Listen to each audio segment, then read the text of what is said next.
Assalamualaikum warahmatullahi wabarakatuh. Saya Sofia Lisa Priyanti dengan NIM G1I1036 dari Formasi Kelas B akan menjawab soal ujian akhir semester pada mata kuliah Kimia Farmasi Kualitatif pada soal nomor 4 dengan soal tepatnya bagian B dengan soal buatlah sekurang-kurangnya 3 contoh dari monografi dalam sediaan farmasi. Di sini jawaban saya pada monografi obat sediaan tablet, saya mengambil contoh obat yaitu tablet ampicillin. Nah, ampicillin sendiri khususnya pada sediaan tablet 500 gram merupakan suatu obat generik antibiotik dalam golongan penisilin. Nah, obat ini biasanya digunakan untuk mengatasi penyakit-penyakit yang disebabkan oleh infeksi bakteri. Nah, penyakit-penyakitnya ini meliputi yang pertama adalah infeksi saluran pernafasan, yang kedua adalah infeksi-infeksi yang disebabkan oleh bakteri Enterococcus gonorrhoeae. Nah, yang ketiga adalah infeksi pada kulit atau jaringan lunak, yang keempat adalah infeksi saluran kemih atau ISK, dan yang kelima adalah infeksi dari Salmonella dan Shigella. Nah, biasanya kandungan atau komposisi dari tablet ampicillin ini, tiap tablet ampicillin mengandung ampicillin trihidrat 578 mg atau setara dengan ampicillin 500 mg. Nah, untuk monografi dari tablet ampicillin sendiri adalah tablet ampicillin mengandung sejumlah ampicillin yaitu ampicillin anhidrat dan juga trihidrat yang setara dengan tidak kurang dari 90% dan tidak lebih dari 120% C16H19, N3O4, S2 dari jumlah yang tertera pada etiket. Nah, baku pembanding pada ampicillin anhidrat BPFI ini dilakukan pengeringan dalam keadaan ruang hampa udara di atas fosfor pentoksida P pada suhu ruang hingga bobot tetap sebelum akan digunakan. Nah, wadah atau penyimpanan pada ampicillin anhidrat ini adalah tertutup rapat dan juga lebih baik diletakkan di lemari pendingin. Sedangkan untuk ampicillin trihidrat menurut BPFI tidak boleh dikeringkan dan wadah atau penyimpanannya sama tertutup rapat namun terlindung dari cahaya matahari dan juga kelembaban serta bisa disimpan di dalam lemari pendingin. Nah, untuk identifikasi atau penetapan seperti yang tertera pada identifikasi secara kromatografi lapis tipis. Yang pertama adalah fase gerak dalam campuran aseton P-toluena atau pelarut asam asetat glasial dan pelarut air dengan perbandingan 650 banding 100 banding 25 banding 100. Pengencer merupakan campuran dari aseton dengan pelarut asam hidroklorida 0,1 normalitas dengan perbandingan 4 banding 1. Nah, untuk larutan baku yang pertama adalah ditimbang dengan seksama jumlah ampicillin sesuai BPFI, lalu dilarutkan dan diencerkan dengan menggunakan pengencer hingga kadar lebih kurang adalah 5 mg per mili. Nah, untuk larutan uji yang pertama ditimbang dengan seksama sejumlah serbuk tablet, lalu dilarutkan dan diencerkan dengan pengencer hingga kadar lebih kurang 5 mg per mili dengan penampak bercak larutan ninhidrit pelarut 3 mg per mili dalam pelarut etanol. Prosedur yang pertama adalah ditotolkan masing-masing 2 ml larutan baku dengan larutan uji pada lempeng kromatografi yang telah dilapisi dengan silika gel setebal 0,25 mm. Selanjutnya dimasukkan lempeng ke dalam bejana kromatografi berisi fase gerak dan dibiarkan fase gerak merambat hingga 3/4 tinggi lempeng. Lalu diangkat lempeng dan ditandai batas rambat hingga kering semprotkan lempeng tersebut dengan penapak bercak dan panaskan lempeng pada suhu 90 derajat selama 15 menit. Dengan prosedur tadi, harga RF atau bercak utama dari larutan uji akan nampak, yaitu sesuai larutan baku sesuai dengan larutan uji. Nah, pada ampicillin ini keseragaman sediaannya menurut Pharmacopeia telah memenuhi syarat. Sedangkan untuk kandungan dari kadar air dalam masing-masing jenis tablet ini tidak lebih dari batas yang tertera pada tabel berikut ini. Nah, sebaiknya wadah atau penyimpanan dari tablet ampicillin ini adalah di dalam wadah yang tertutup rapat dan juga disimpan di dalam suhu ruangan yang terkendali atau telah disebutkan tadi adalah lemari pendingin. Nah, untuk penandaan sendiri pada etiket biasanya dicantumkan bentuk ampicillin anhidrat atau ampicillin trihidrat. Nah, untuk etiket dengan tablet kunyah harus menyatakan tablet itu harus dikunyah terlebih dahulu sebelum ditelan. Untuk monografi yang kedua, saya memberikan dalam bentuk sediain injeksi dengan contoh obat injeksi nitrogliserin.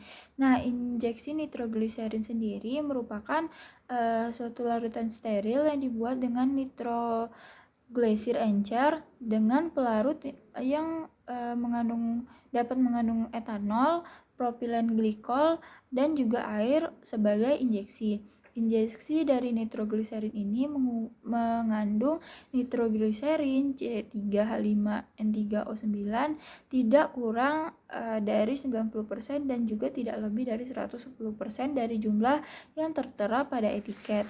Nah, baku pembanding yang digunakan dalam injeksi nitrogliserin encer menurut BPFI ini biasanya dilengkapi dengan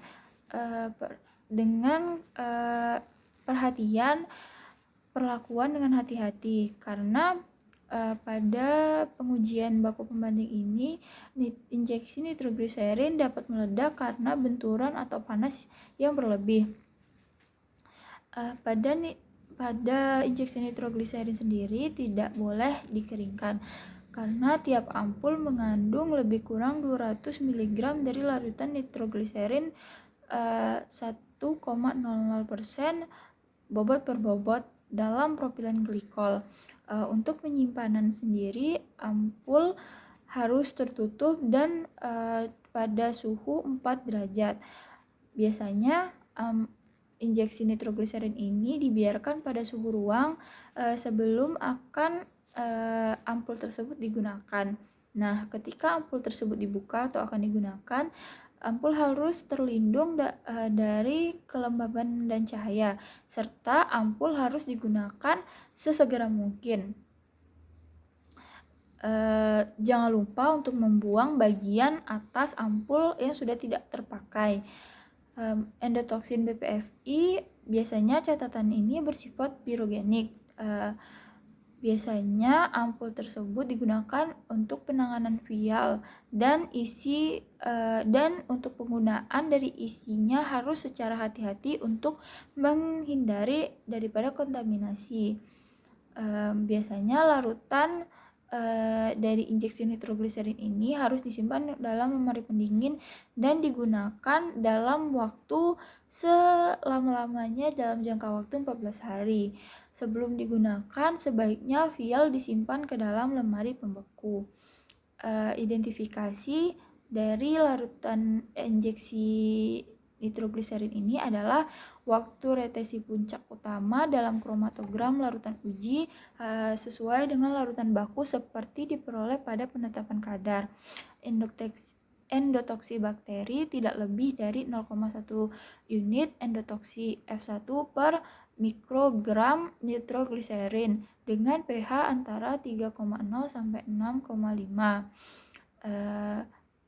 Untuk pengujian pH ini dilakukan penetapan menggunakan larutan yang dibuat dengan menambahkan 5 ml air dan 1 tetes dari larutan kalium klorida pelarut jenuh dalam 5 mili injeksi. Bahan partikulat harus memenuhi syarat yang tertera pada injeksi dalam volume yang kecil. Dengan kandungan etanol pada metode 2 antara 90% dan 110% C2H5OH dari jumlah yang tertera pada etiket. Lalu biasanya digunakan isopropil alkohol sebagai baku internal. Syarat lain, injeksi nitrogliserin harus memenuhi syarat yang telah tertera pada injeksi. Nah, biasanya penetapan kadar dilakukan yang pertama dengan cara kromatografi cair kinerja tinggi seperti yang tertera pada kromatografi. Yang pertama ada fase gerak, larutan baku, dan sistem kromatografi dilakukan seperti yang tertera pada penetapan kadar pada nitrogliserin encer. Yang kedua, larutan uji diukur dengan sesama jumlah volume injeksi yang setara dengan lebih kurang 7,5 mg nitrogliserin, lalu dimasukkan ke dalam labu terukur 100 ml. Larutan akan diencerkan dengan menggunakan fase gerak sampai melewati tanda. Prosedur selanjutnya adalah disuntikan secara terpisah sejumlah volume yang sama dengan ukuran lebih kurang 20 mikroliter larutan baku dan larutan uji ke dalam kromatograf. Lalu direkam kromatogram dan ukur respons pada puncak utama. Setelah dilakukan prosedur tersebut, akan muncul RU dan RS secara berturut-turut yang merupakan respon dari puncak nitrogliserin terhadap larutan uji dan larutan baku. Untuk wadah dan penyimpanan dari sediaan injeksi nitrogliserin ini sebaiknya disimpan dalam wadah dengan dosis tunggal atau ganda, dan juga untuk penyimpanannya sebaiknya dibuat dari kaca dengan tipe 1 atau tipe 2. Penandaannya jika perlu dalam sebuah etiket harus tertera keterangan harus diencerkan sebelum digunakan. Nitrogliserin sendiri merupakan obat yang biasanya digunakan untuk mencegah dan meredakan angina pectoris, nyeri dada, atau untuk bahasa awamnya juga bisa dikatakan sebagai angin duduk pada penderita jantung koroner. Nah, biasanya obat ini juga bisa digunakan dalam pengobatan gagal jantung dan juga serangan jantung. Untuk monografi sediaan yang ketiga, di sini saya menggunakan contoh sediaan salep, yaitu salep nystatin atau nystatin ointment. Nah, nystatin sendiri merupakan obat yang biasanya digunakan untuk mengatasi infeksi jamur, khususnya infeksi dari jamur Candida. Obat ini biasanya digunakan untuk mengobati kandidiasis yang terjadi pada kulit, rongga mulut, tenggorokan, usus, dan juga vagina. Untuk monografi dari salep nystatin ini biasanya digunakan baku pembanding. Yang pertama adalah dilakukan pengeringan dalam keadaan hampa udara pada tekanan tidak lebih dari 5 mmHg pada suhu 40 derajat sebelum akan digunakan dalam wadah